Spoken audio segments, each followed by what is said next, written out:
सरसौर गणेश उत्सव में आप सभी लोगों का स्वागत है, अभिनंदन है। अनु अवस्थी जी कानपुर से निकलकर पूरे देश की शान है, आपके बुलावे पर आ गए। बहुत सरल है, उनकी डेट नहीं मिलती है। एक बार उनकी सरलता के लिए सारे लोग जोरदार तालियां बजा दें। मेरे बारे में बताया, मैं डॉक्टर सोच से अभी होके आया हूँ, एक शो में और आता हूँ, लपेटे में नेताजी देखते हैं क्या फिल्म लपेटे में आता है, तो सही में उसमें मैं लेटा हूँ, लपेटता हूँ। आज यहाँ बिल्कुल नहीं लपेटूंगा क्योंकि दरोगा जी बैठे हैं। बहुत अच्छा लगता है जब किसी प्रोग्राम में प्रशासन के लोग आते हैं, पुलिस आती है। पुलिस कविता सुन रही है, जो किसी की नहीं सुनती वो आज कविता सुन रही है। मैं दरोगा जी को प्रणाम करता हूँ। मैं तो हास्य कवि हूँ। अन्नू भैया हमारे स्टार हैं, स्टार का सुपर स्टार तमाम सीरियल में आपने देखा होगा। स्टार और सुपर स्टार में बहुत अंतर है। अगर हम किसी लड़की से कहते हैं कि हम तुमसे मिलना चाहते हैं तो हमसे कहेगी हमसे मिलेगी तुम्हारी जूती। मान लीजिए अन्नू भैया कहते हैं वो स्टार है कि हम तुमसे मिलना चाहते हैं, लड़की का जवाब सुनिएगा, जवाब में मजा आ जाए तो आगे से पीछे तक, दाएं से बाएं तक दोनों हाथ उठा के ताली बजा के बताना कि अन्नू भैया का पहले सुन लीजिए। अन्नू भैया किसी से कहते हैं हम तुमसे मिलना चाहते हैं तो लड़की वहां से जवाब देगी, आंखें अपनी चार करेंगे, तुमसे केवल प्यार करेंगे। तुम राजा हो हीर हूं मैं, दिखने में कश्मीर हूं मैं 16 श्रृंगार लगूंगी, पूरी कुतुब मीनार लगूंगी। दूध के हमको धुले हुए हैं, द्वार हमारे खुले हुए हैं, तो जो मन में होगा और राजा, कुंडी ना खटकाओ राजा, सीधे अंदर आओ राजा। अन्नू भैया हमारे स्टार हैं। दरोगा जी का फैसला मुझे बहुत अच्छा लग रहा है। भैया क्या हो गया, किस पे नाराजगी व्यक्त कर रहे हैं? अरे 10-5 मिनट सुन लीजिए आप। बहुत दूर से आए हैं, बहुत अच्छे कवि हैं हम, ये बात केवल हम मानते हैं, मान आप लोग भी जाओगे। तो मैं आपको बता रहा था, मैं कानपुर में रहता हूँ, पनकी में रहता हूँ, एक स्कूल में पढ़ाता हूँ। हास्य कवि अगर टीचर हो जाए तो बच्चे का भविष्य आप समझ सकते हैं। हमने अपने स्कूल के बच्चे से पूछा, हमने कहा बेटा ये बताओ 1 किलो रुई और 1 किलो लोहा दोनों में भारी क्या होगा? उसने कहा मास्टर साहब लोहा भारी होगा। मैंने कहा बेवकूफ, मैं तुमसे कह रहा हूँ कि 1 किलो रुई 1 किलो लोहा, जब दोनों 1 किलो है तो लोहा कैसे भारी होगा? इसका जवाब सुनिएगा। उसने कहा मास्टर साहब आप हमको 1 किलो रुई फेंक के मारिए, हम आपको 1 किलो लोहा फेंक के मारते हैं, आप जान जाएंगे क्या भारी होगा? हमने दूसरा क्वेश्चन पूछा, हमने कहा हिंदुस्तान में सबसे तेज उड़ने वाले पंछी का क्या नाम है? उसने जवाब दिया हाथी। हमने खड़े हो जाओ, तुम्हारे बाप क्या करते हैं? उसने कहा योगी जी की बुलडोजर चलाते हैं। हमने कहा बैठ जाओ, हाथी सही जवाब। ताली बजाई जोरदार आपको। तो मैं उत्तर प्रदेश से आया हूँ। हमारा कानपुर इतना अद्भुत है, जहाँ से अन्नू भैया निकलकर सुपरस्टार हो गए, इतना अद्भुत है। आप कभी बनारस जाइए, रेलवे स्टेशन पर उतरिए, वहाँ लिखा रहता है बनारस का पान आपका स्वागत करता है। आगरा जाइए, वहाँ उतरिए, लिखा रहता है आगरा का पेठा आपका स्वागत करता है। हमारे कानपुर आइए, रेलवे स्टेशन पर उतरिए, वहाँ लिखा रहता है रूपानी चप्पल आपका स्वागत करता है। लिखा रहता है ना। मैं इसी कानपुर से आया हूँ, इतने अद्भुत लोग। भाई मुझसे तो पाप हो गया। एक बार मेरी घड़ी खराब है, कानपुर उतरा रेलवे स्टेशन पर, ना भाई साहब टाइम क्या हो रहा? तुमसे कहने लगा ऐसा गुरु तुरंत ध्यान से निकल लो, टाइम बहुत खराब है। तो हमारे मुंह बिल्कुल मन लगना नहीं तो तुम्हारा टाइम भी खराब हो जाएगा। तो हमने कहा टाइम ना बता दो तो ये बता दो तेरा मूड क्यों खराब है? कहने लगा भाई साहब एक लड़की को हमने इतना कहा कि बड़ी कमजोर है, कुछ खाया कर, वो हमारा 50,000 रुपए खा गई। तुम साले हमारे मुंह लगे हुए हो। हमारे मुंह बिल्कुल मन लगना बहुत भरे बैठे हैं। तुमने कहा ऐसा क्या हुआ? कहने लगा भाई साहब एक लड़की के चक्कर में 5 साल से लगे थे, हम समझते थे हमसे प्यार करते हैं, इससे प्यार करते हैं। तो इसमें हुआ क्या? कहने लगा हुआ कुछ नहीं भाई साहब, हमारे नगर निगम का चुनाव चल रहा है, उसको मिल गई है पार्षद की टिकट। पूरे शहर में होर्डिंग लगी है युवा दिलों की धड़कन पुष्पा पाल। तुम साले हमसे टाइम पूछ रहे हो? लोग तो नारा लगा रहे हैं मोहर मारो तान के पुष्पा को पहचान के। एक लड़का कल कान में नारा लगा रहा था, इस पर हाथ जाके ताली बजाना लगिया बड़ी करा दी है, पुष्पा पाल हमारी है। तो हमारा भाई साहब उत्तर प्रदेश ऐसा है, लोग बड़ी तुलना करते हैं उत्तर प्रदेश। अभी जब नीरज चोपड़ा ने स्वर्ण पदक जीता भाला फेंक के, तो वीर रसी कवि ने हमसे कहा यही भाला पाकिस्तान में फेंक दें तो पाकिस्तान तो निपट जाएगा। हमने कहा बेटा इसमें हिंदुस्तान की बेइज्जती, भाला इतना बड़ा, पाकिस्तान इतना बड़ा। 4 लाइन में मैंने पाकिस्तान को निपटा दिया। अगर निपटा दिया हो तो दोनों हाथ उठा के मेरा समर्थन करना। हमने कहा कपड़े जिसपे टंगते हैं वो कीली फेंक के मारेंगे, कसी हुई ना मिल पाई तो ढीली फेंक के मारेंगे। जो भाला फेंका नीरज ने वो चीन की खातिर रखा है, पाकिस्तान तुमको तो अब तीली फेंक के मारेंगे। हम लोग ऐसे पाकिस्तान को निपटा देते भाई साहब। अब वो पाकिस्तान कह रहा है कि हम कश्मीर ले लेंगे, दरोगा जी पाकिस्तान कह रहा है हम कश्मीर ले लेंगे। हमने कहा बेवकूफ, पाकिस्तान मेरी टिप्पणी अच्छी हो व्यंग समझ में आ जाए तो मैं आपकी तालियां देखना चाहता हूँ, मेरा व्यंग आप तक पहुंचा के तो हम कश्मीर ले लेंगे। हमने कहा बेटा पाकिस्तान सीमा हैदर तो तुम ले नहीं पा रहे हो, तुम हमसे कश्मीर ले लोगे। 4 लाइन हमने सीमा हैदर पे लिखा, मजा आ जाए तो तालियों को महोत्सव करना। हमने कहा सीमा हैदर भारत आई हो तो पूरी जांच लेके जाओगी, अपने माथे पर हमारी आंच लेके जाओगी, हमारी सचिन से मिली हो इतना तो तय है, 4 लेके आई थी 5 लेके जाओगी। हमारा बेटा बहुत अच्छा लगा। देखिए मैं पुलिस की बहुत इज्जत करता हूँ, पुलिस की इज्जत इसलिए करनी चाहिए भाई साहब, पुलिस बहुत सीधी होती है, इनको जो दे दो वो ले लेती है, कुछ नहीं करती। अभी 3 महीने मुझे याद है, 3 महीने पहले मैं कवि सम्मेलन में जा रहा था अपनी स्कूटी से, हेलमेट भूल गया, दरोगा जी मिल गए, कहने लगे बेटा कहाँ जा रहे हो? हमने कहा कवि सम्मेलन में जा रहे हैं। कहने हेलमेट का, हमने कहा भूल गए, कहने के चालान करेंगे। हमने कहा दरोगा जी मैं पैसे तो नहीं है, 100 का नोट पड़ा है, अगर हमने 100 रुपए आपको दे दिए तो आगे कहीं बेटा चिंता ना करो, तुमको एक मंत्र दे रहे हैं, कोई अगर आगे रोक ले तो तुम कह देना तोता। हमने दरोगा जी को 100 रुपए दे दिए, 3 किलोमीटर आगे गए तो नए दरोगा जी मिल गए, कहने लगे कहाँ जा रहे हो? हमने कहा कवि सम्मेलन में, कहीं हेलमेट, हमने कहा भूल गए, कहीं चालान करेंगे, हमने कहा तोता, हमसे बोले उड़ जा। हम तक 3-4 किलोमीटर आगे गए, फिर दरोगा जी मिल गए, कहीं कहाँ जा रहे हो? हमने कवि सम्मेलन में, कहीं हेलमेट, हमने कहा भूल गए, कहीं चालान करेंगे, हमने तोता, कहीं भाग जा। अब 100 रुपए दिए थे भाई साहब, हमने सोचा 1 हफ्ते उसी काम चलाएंगे। 1 हफ्ते बाद फिर उसी चौराहे से निकले, फिर दरोगा जी मिल गए, कहने लगे कहाँ जा रहे हो? हमने कवि सम्मेलन में, कहीं हेलमेट, हमने कहा भूल गए, कहने लगे तोता, हमने कहा तोता, सिपाही से बोले इसके चालान कर, इसको बता तोता नहीं कौवा है। तो ताली बजाइए एक बार जोरदार। मैं उसके ऊपर साहब आया हूँ, लोग बड़ी तुलना करते हैं, यार तुम्हारे उत्तर प्रदेश के लोग सब कानपुर कितने आलसी हैं, हमारे पंजाब के लोग कितने अच्छे हैं। हमने कहा ऐसा नहीं है, पंजाब के लड़कों में उत्तर प्रदेश के लड़कों में बहुत अंतर है। पंजाब का लड़का सुबह 4 बजे खड़ा है, सबसे पहले हो जाता है जिम, जाता है 4-5 घंटे जिम करता है, मॉर्निंग वॉक करता है, टाइम से इंडिया पढ़ता है, 4-5 किलो फल खाता है, वो सो जाता है। शाम को 5 बजे फिर वो उठता है, फिर जिम जाता है, फिर आता है 2-4 घंटे टहलता है, फिर वो सो जाता है। हमारे उत्तर प्रदेश और कानपुर के लड़के 9:30 बजे सुबह सो के उठते हैं, वो भी तब जब उनका बाप उनको लग जाता है। सबसे पहले वो जाता है घर के नजदीक पुलिस चौकी, दरोगा के साथ एक सेल्फी लेता है, फेसबुक में पोस्ट करता है, नए चौकी इंचार्ज राम किशोर कनौजिया भाई साहब का सानिध्य प्राप्त हुआ। फिर वो 7 बजे जब अपने दोस्तों के साथ बियर की बोतल खोलता है, उसी दरोगा को प्रेशर में लेने के लिए स्पीकर खोल के फोन करता है, दरोगा जी प्रणाम पहचाना।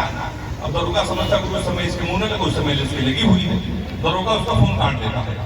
वही दरोगा 12 बजे मारते मारते उसको थाने लेके आता है, अपनी सेल्फी डालता है, वही दरोगा गुड्डू भैया 100 ग्राम चरस के साथ धरे गए। गुड्डू भैया 2 दिन रात भर उठाई, फिर 3 दिन बाद लोकल विधायक उसकी पैरवी करता है, तो छूट जाता है। तो हमारे यहाँ उत्तर प्रदेश के लोग विधायक बनने के लिए ना कि दंड मिलने के लिए। एक बार आप ताली बजा सकते हैं। 5 मिनट आपके दौड़ लूंगा। बहुत अच्छा अनुभव सुना के गए लड़कियों के विषय में, प्यार मोहब्बत की बात। प्यार मोहब्बत की मैं कोई कविता नहीं सुनाऊंगा, बिल्कुल आशा मत रखिएगा। योगी जी की सरकार उत्तर प्रदेश में, जब योगी जी मुख्यमंत्री नहीं थे तब 15 प्रेमिकाएं थी। जिस दिन योगी जी मुख्यमंत्री बने हमने सबसे राखी बंधवा लिया, क्योंकि उत्तर प्रदेश पुलिस ने सबसे ज्यादा किसी को मारा तो प्यार करने वालों को मारा। तो अन्नू भैया हमसे कहा तुम प्यार क्यों नहीं करते, तो हमने 4 लाइन सुनाई, एक फूल, और चौथी लाइन में फिर आपकी तालियां, एक फूल तुझे देने के लिए सस्ते में ले लिया, एक फूल तुझे देने के लिए सस्ते में ले लिया, देखे ना कोई इसलिए बस्ते में ले लिया, फूल तुझे देने को निकले थे जाने मन, पर यूपी पुलिस ने उसे रास्ते में ले लिया। हमने बच्चा बहुत रहते हैं। अच्छा, लड़कियों की बीमारी होती है, ये नौजवान इस बार मेरा समर्थन करना, लड़कियों की बीमारी होती है, किसी लड़की को गौर से देख लो तो कहीं देखो कैसे कुत्ते की तरह देख रहा है, ना देखो तो कहीं भी कुत्ता देख भी नहीं रहा है। तो मैं बैठा बहुत हो रहता हूँ। और हमारी हालत तो ये है कि एक एक प्रेमिका को बांट कर ले गए, जो नहीं माना उसे डांट कर ले गए, जिस पेड़ पे बांधा था मोहब्बत का धागा नगर निगम वाले उसे भी काट कर ले गए। तो हम लोग ऐसा बहुत करते हैं कि लड़कियों को देख के अपने बॉयफ्रेंड का नाम मोबाइल में सेव करती है, माई हनी बेबी, माई जानू, my sweet heart, my darling. इन्हें लड़कों की मजबूरी देखिए, अपने गर्लफ्रेंड का नाम मोबाइल में सेव करते हैं, पप्पू हलवाई, राशिद जम्बर, मुन्ना हवलदार। ताली बजाइए जोरदार। भाई साहब हम लोग बहुत तो रहते हैं। ये लड़की असल में बड़ी इमोशनल होती है, कभी कभी लाड़ में आ जाती है। हमारी वाली बार लाड़ में आ गई, कहने की सो रहे हो तो सपने भेजो, जाग रहे हो तो यादें भेजो, मुस्कुरा रहे तो हंसी भेजो। हमने कब लोटा लेके खेत में बैठे क्या भेज दिया। तो हमारे साथ तो साफ ये होता है। एक दिन हमारी वाली ने फिर हमको फोन किया, हम तुम एक कमरे में बंद हो और चाबी हो जाए। हमने कहा क्या दिमाग से हिल गई, अगर धोखे से चाबी कहीं तेरे बाप को मिल गई तो प्यार क्या होता है बताएंगे, रात भर तमंचे में किसको कराएंगे। और अंतिम 4 लाइनें अपने काव्य पाठ का समापन, क्योंकि हरी की सुनिया बता रही हैं आप लोगों को और भी प्रोग्राम करना। अंतिम 4 लाइन, अभी जब मैं लाफ्टर शो में गया तो हमको शूटिंग में सपना चौधरी मिल गई। कहले पांडे जी तुम्हारे उत्तर प्रदेश में प्यार मोहब्बत में बैन लगा है, कोई 4 लाइन सुनाओ। तो हमने उनको 4 लाइन सुनाई। ये अंतिम पंक्तियां हैं, पूरे तालियों के साथ मुझे विदा करना। हमने लिखा, तो उन्होंने कहा कि प्यार मोहब्बत में बैन लगा, अपने स्टाइल में सुनाओ। तो मैंने लिखा कि मुंबई ले चलो या ठाणे ले चलो, मुंबई ले चलो या ठाणे ले चलो, साथ अपने हैंडसम एक पाड़े ले चलो। मुंबई ले चलो या ठाणे ले चलो, साथ अपने हैंडसम एक पाड़े ले चलो। यूपी में मेरे प्यार में बैन लगा है, सपना कि आप मुझे हरियाणा ले चलो। धन्यवाद बहुत।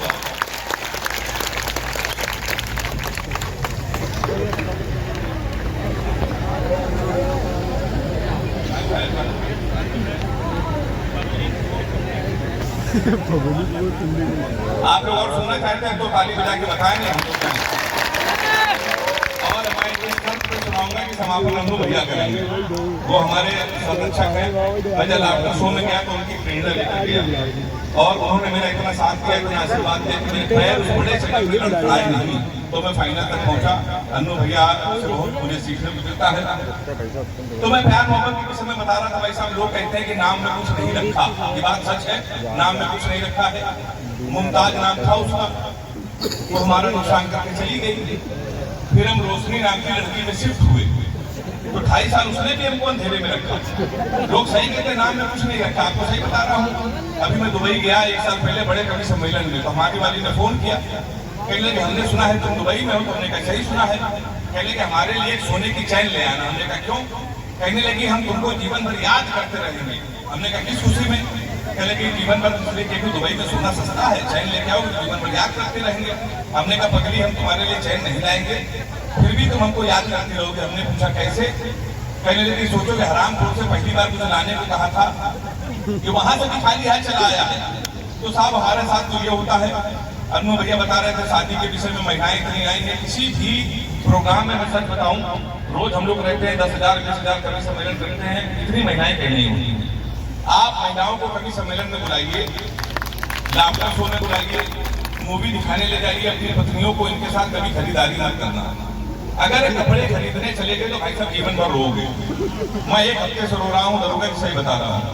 अभी 1 महीने पहले मैं हमारी पत्नी के लिए कि रोज कवि सम्मेलन में रहते हो, टीवी में बैठे रहते हो, चलो तुमको कपड़े दिलाना है। हमने कहा चलो एक शॉपिंग मॉल में ले गई, कानपुर में कुछ कपड़े मंगाए, लाल वाली शर्ट मंगाई। कहने लगी लाल वाली शर्ट कैसी है?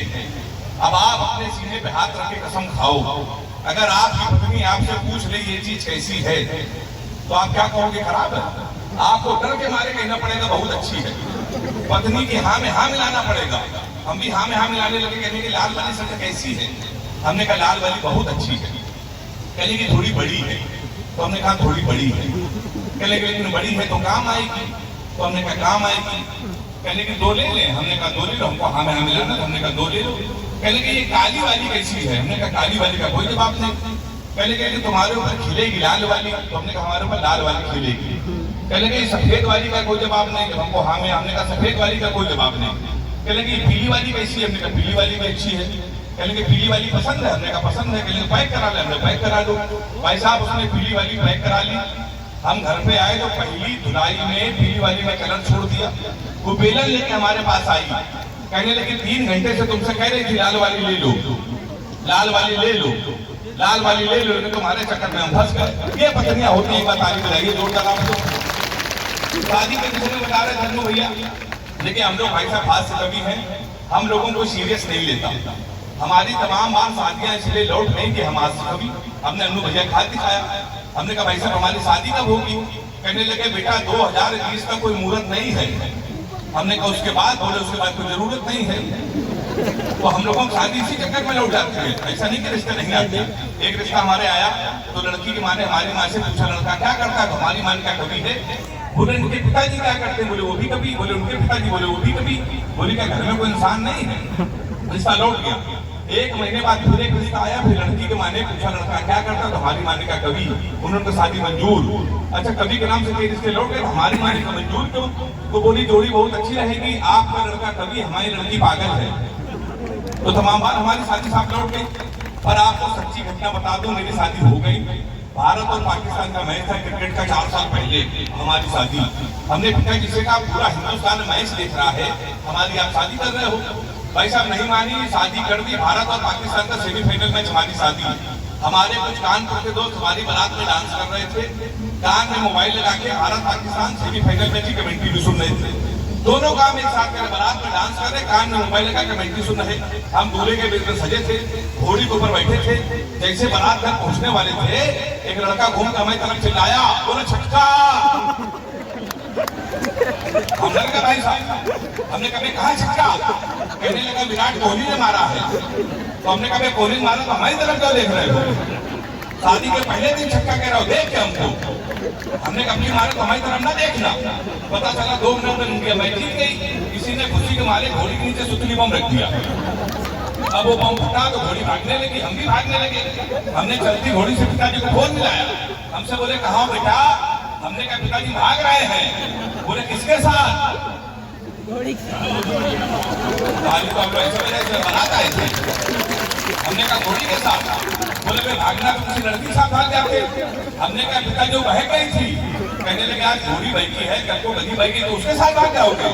सबसे ज्यादा बीबी नहीं ढूंढ रहे, घोड़ी ढूंढ रहे, ताली बजाएगी जोरदार। भीड़ बड़े बड़े कवि सम्मेलनों में नहीं होती है। और इतने लोग साफ इसलिए आ गए हैं कि कोरोना खत्म हो गया है, पूरे देश में वैक्सीनेशन हुआ है। और तालियां तो आपकी इसलिए आनी चाहिए कि पूरे विश्व में सर्वाधिक वैक्सीनेशन अगर कहीं हुआ सबसे पहले तो हमारे उत्तर प्रदेश में हुआ। तो हमारे उत्तर प्रदेश सरकार से भी आपकी तालियां होनी चाहिए। मैंने पीछे में नेताजी में आता हूँ, वैक्सीनेशन जब पूरे देश में हो रहा था तो एक नेता ने कहा वैक्सीन हम नहीं लगवाएंगे, भाजपा की है। तो लपेटे में नेताजी का हमने कहने का वैक्सीन नहीं लगवाएंगे बीजेपी के। तो हमने उनको 4 लाइन सुनाई, अंतिम 4 लाइन है, मजा आ जाए तो तालियों का महोत्सव करके मुझे विदा करना, दोनों हाथ उठा के ताली बजा के। कहने का वैक्सीन नहीं लगवाएंगे, ये भाजपा की है। तो हमने उनको 4 लाइन सुनाई। हमने उनको सुनाया कि सबको लगेगा दिन में, तुमको रात से लगाएंगे। सबको लगेगा दिन से, तुमको रात से लगाएंगे। जो बच के निकल के भागेगा उनको घात से लगाएंगे। राम भक्तों को टीका लगेगा आराम से बहुत, पर बवालियों को योगी जी अपने हाथ से लगाएंगे। और आइए अब मैं उस श्रेष्ठ कलाकार को बुलाना चाहता हूँ जिनकी वजह से कानपुर की पहचान केवल कानपुर पे नहीं पूरी दुनिया में है। मैं बड़े बड़े टीवी शो, बड़े बड़े कवि सम्मेलन में जाता हूँ, सीना उस समय चौड़ा हो जाता है जब मेरा इंट्रोडक्शन लोग करते हैं कि हेमंत पांडे उस शहर से आए हैं जहाँ अनु अवस्थी ऐसा बड़ा कलाकार रहता है। भाभी जी घर पर है, टीआरपी नंबर 1 पूरे देश में, उसमें जिन्होंने भूमिका निभाई। उनकी कई मूवी आने वाली है, उनको मैं नहीं बुलाऊंगा। अगर आप सुनना चाहते हैं दोनों हाथ उठा के ताली बजा के उनको आप सुनाएंगे। संयोग हमारे लोगों का हमारी शादी फतेहपुर में भाई है। सबका पता हुई कि हमारी ससुराल फतेहपुर में है। ऐसा नहीं कि कोई हम बहुत हल्के आदमी हैं जो फतेहपुर में हो गई, नहीं तो भीतर गांव में हो जाते, नहीं सचेला में। हम बहुत कामयाब आदमी। हमारी शादी पहले लखनऊ में तय हो रही थी। लड़की भी हम देखने गए, साथ में हमारे पिताजी भी गए। पिताजी ने फोन किया लड़की वालों को कि बिटिया को भेज दो, यहाँ जैसे मंदिर में देख लें, बात पर्ची करते हैं। लेकिन लड़की के पिताजी ने कहा कि अवस्थी जी लड़के को लेके लखनऊ चले आओ, यहाँ सब देख लो, संपत्ति भी हमारी देख लो। बाबू हमारे बिल्कुल उतावले हो गए कि लखनऊ जाना है लड़की देखने। ये तो हमें लग रहा है कि उस समय उनको लड़की नहीं समझी देखने जाना था, वो अपने जुगाड़ में थे। और जब हम लखनऊ पहुंचे तो लखनऊ वाले बहुत इज्जत से और तमीज से बात करते हैं। चाचा बिना जी जनाब के बात नहीं करते, सबको आप कहते हैं। हम पहुंचे जब तो हमारी होने वाली सास आई, बोली आप सोफे में बैठी। हम सोफे में बैठ गए। भी होने वाले ससुर आए, बोले आप नाश्ते में क्या लेंगे। फिर हमारी साली आई, बोली जीजा जी चाय नाश्ता करने के बाद आप थोड़ी देर आराम कर लो। हमने अपने बाबूजी से कहा देखो ये परिवार दहेज भले कम नहीं पाएगा, इज्जत बहुत दे रहा है, हर आदमी हमको आप करके बात कर रहा है, इतनी इज्जत हमें कभी मिली नहीं है। शादी हमारी इसी परिवार में करते हो, सब लोग आप कह रहे हैं। तब तक उस कमरे में कुत्ता घुस गया। हमारी चचिया सास बोली टॉमी आपको हमने मना किया था ना, जब कोई बाहरी आदमी आए तो आपको कमरे में नहीं आना। हमने कहा साले ये हरामी बंद कर रहे थे इतनी देर से, हमको भी आप, कुत्ते को भी आप, साला कमा दो कुत्ते में इनकी नजर में कोई विशेष फर्क है नहीं, दोनों लोग आप। हमने कहा हमको यहाँ शादी करना ही नहीं। दरोगा जी को अब हम पहचान गए, ये हमारे बिल्कुल सगे भाई की तरह हैं। अब हम जब फुर्सत में बैठे तब देखा ये बहुत अच्छे आदमी हैं, बहुत दबंग आदमी हैं। ये जिस पे धरा लेते हैं फिर उसको धरे के भेज देते हैं। एक बार ये हमारे पास आए दरोगा जी, इनने कहा अन्नू भैया हम तुम्हारी भाभी का धोखा दिया है। तब नौकरी लग चुकी थी, पुलिस में हो चुकी थी। कहने लगे अन्नू भैया हम तुम्हारी भाभी का धोखा दिया है। हमने कहा दरोगा जी ये बात हमका ना बताओ, सीधे भाभी का बताओ जाके, तो कुछ मामला ठंडा हो। कहीं वही बताने जा रहे हैं, रिहर्सल कर रहे हैं तुमको बता। दरोगा जी घर पहुंचे, भाभी को बुलाया, बोले सुनीता हम तुमका धोखा दिया है। औरतों की एक अच्छी आदत होती है, अगर उनको पति के ऊपर शक होता है तो केवल एक ही बात का शक होता है कि इसका दूसरी औरत से संबंध है। तो साला चोर है नहीं शक होगा, लुटेरा है नहीं है, कुछ नहीं शक। जैसे दरोगा जी ने कहा सुनीता उनका धोखा दिया है, तुरंत भाभी बोली हमें तुम्हारे ऊपर कोई नहीं सकता, तुम्हारा पीछे गली वाली अवस्थियाँ से कुछ चक्कर है। दरोगा जी कहीं सुनीता ये ना पूछो, बोले फिर सामने वाली लड़ाई से होगा। फिर दरोगा जी कहीं सुनीता ये ना पूछो, ये हम नहीं बता पाएंगे। बोले फिर सामूस गली की ठकुराई से होगा। दरोगा जी ने फिर कहा सुनीता ये ना पूछो, हम नहीं बता पाएंगे। भाभी ने कहा ये ना पूछो वो ना पूछो, अगर सही सही नहीं बता पाओगे तो हम तुमका माफ ना करा। दरोगा जी दूसरे दिन हमको मिले, हमने कहा भाभी से कुछ मामला निपटा। दरोगा जी बहुत खुश थे, बोले भाभी से तो कोई मामला नहीं निपटा, लेकिन 3 नई फाइलें मोहल्ले की मिल गई गुरु, अब कल से वहीं लगना।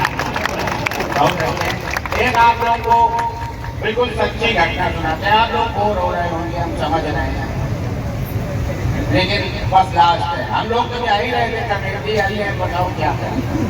हम लोग तो बहुत देर पहले, तो ये देखो बेचारे कितने नर्वस, ये जवाब ऐसे लोग ऐसे भैया बनते हमारे, इन्हीं जैसे लोगों की वजह से हम लोग को टोपी लगानी पड़ती है। हमारे खोपड़ी पूरे बाल चढ़ गए, ये चुटिया बांधे भाई। भगवान भी ये काम करता है। अब आप लोगों को एक सत्य घटना सुनाते हैं, बिल्कुल सत्य। हम टीवी सीरियल कर रहे थे और भाई क्या चल रहा, बहुत अच्छा टीवी सीरियल था, लीड रोल था मेरा। प्रोड्यूसर मेरे पास आया, बोला अन्नू भैया हम चाहते हैं कि इसके कुछ एपिसोड नैनीताल में कर लिए जाए। हमने कहा अगर बजट है पैसा है तो कर लो, क्या दिक्कत है। तो प्रोग्राम तय हुआ, बढ़िया है, बस आई, हम सारे कलाकार उसमें बैठ गए। अगर आप लोगों ने किसी ने देखा होगा तो उस पिक्चर में Mishra family, sorry TV serial में मिश्रा फैमिली थी, एक मिर्जा फैमिली थी, हम बिट्टू कपूर बने थे, एक हमारे साथ पप्पू मारे थे। मतलब हर जात धर्म के लोग थे। सब लोग एक बस में बैठा हुआ तुमसे नहीं चिल्लाएगा क्या पिछवाड़ा सुन ले गया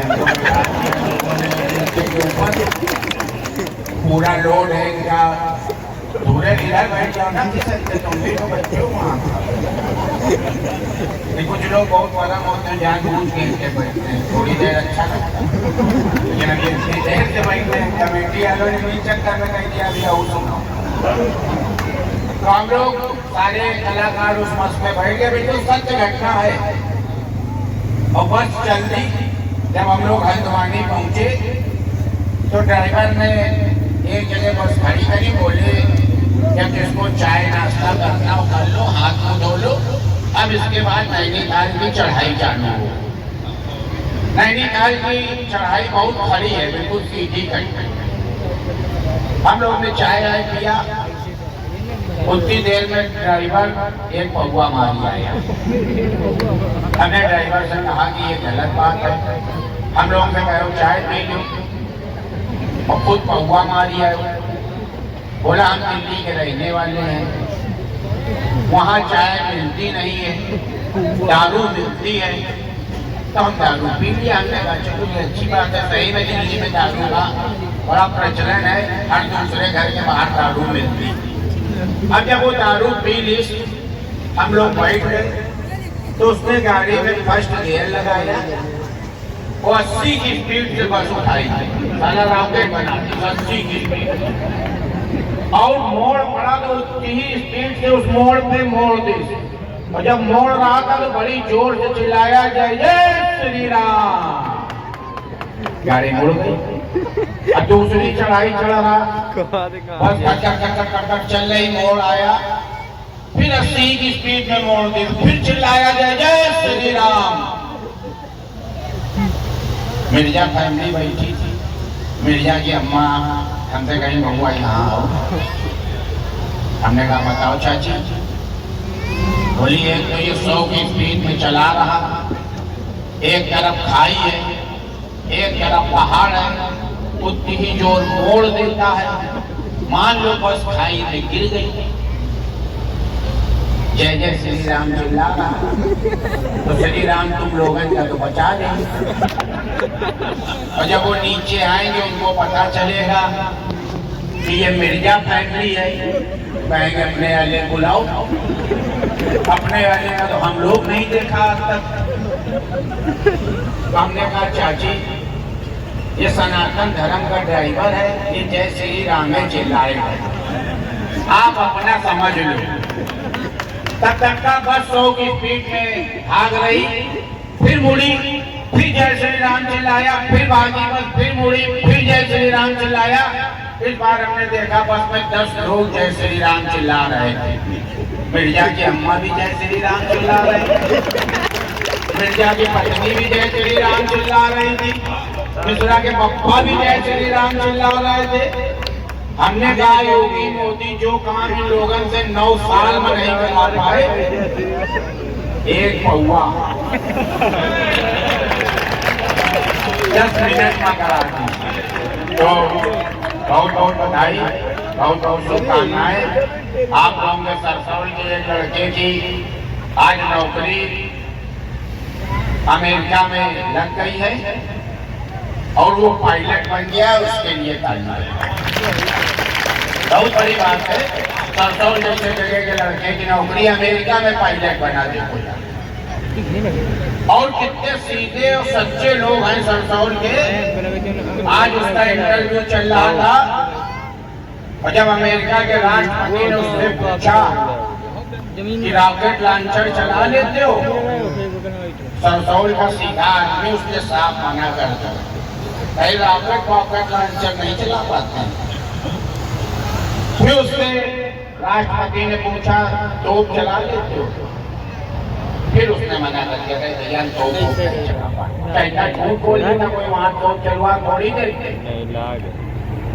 फिर राष्ट्रपति ने कहा कि अमेरिका जैसी सेना के तुम ब्रिगेडियर हो, न रॉकेट चला पाते हो न तोप चला पाते हो, राइफल बंदूक चला लेते हो कुछ?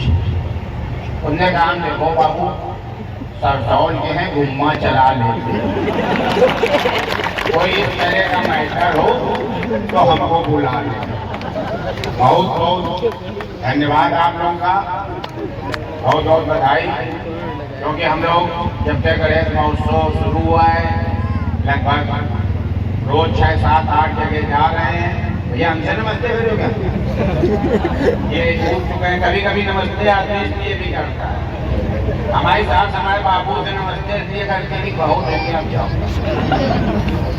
तो बहुत अच्छा, क्योंकि हम लोगों को थोड़ी मर्यादा, कभी कोई प्रोग्राम ऐसा लगा तो उनको मौका मिल गया तो ये लोग हम लोगों को 2 घंटे बैठा लेंगे, तब अपनी म्यूजिक बंद करेंगे। तो गणेश जी सबको स्वस्थ रखे। हमारी जो माताएं बहनें हैं योगी मोदी के राज में पूर्ण रूप से सुरक्षित है। बाबा जी के राज में हम लोग को गर्व होना चाहिए।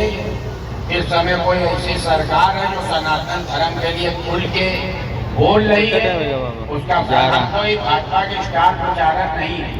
वोट होएगा जो खोपड़ी जावे ना जो, लेकिन जब सोचोगे एक चीज और सोचोगे कि किसी आज हम अपनी 5 साल की बच्ची को निश्चित होकर भेज देते हैं, पता है वो सुरक्षित है। पुलिस को इतनी छूट मिल गई कि गुंडे शहर और गांव छोड़ के भाग गए। हमारी पुलिस के लिए आप लोग अपने मन में बहुत इज्जत बढ़ा लो। सैलरी इनकी कुछ नहीं है, उससे ज्यादा एक प्राइवेट कर्मचारी कमाता है। ये लोग अपनी बिटिया की शादी में नहीं जा पाते हैं, छुट्टी नहीं मिलती है। आप तीज त्योहार की तैयारी करते हो, ये आपकी सुरक्षा की तैयारी करते हैं। ये 2 बजे रात में भी आपके लिए उपलब्ध रहते हैं। सबसे ज्यादा आप गरियाते भी इनको, और सबसे ज्यादा आपका काम भी इनसे पड़ता है।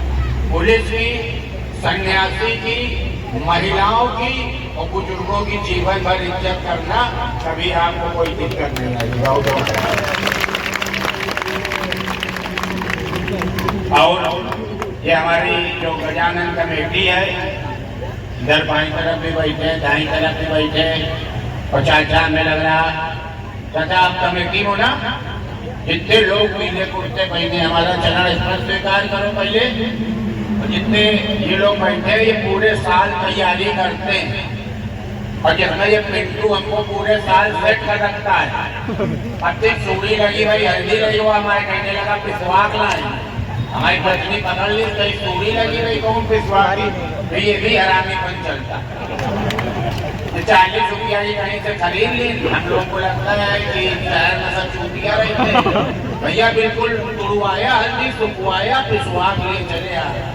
और जब वो डाला गवा तो वो चीरा अपने आप सब रेंग रहे, पता चला सूढ़ी है ये सब ना किया करो यार तुम लोग। तो तुम्हारे साथ है तो सभी बड़ों को चरण स्पर्श, छोटों को प्यार, और बराबर वालों की अच्छी।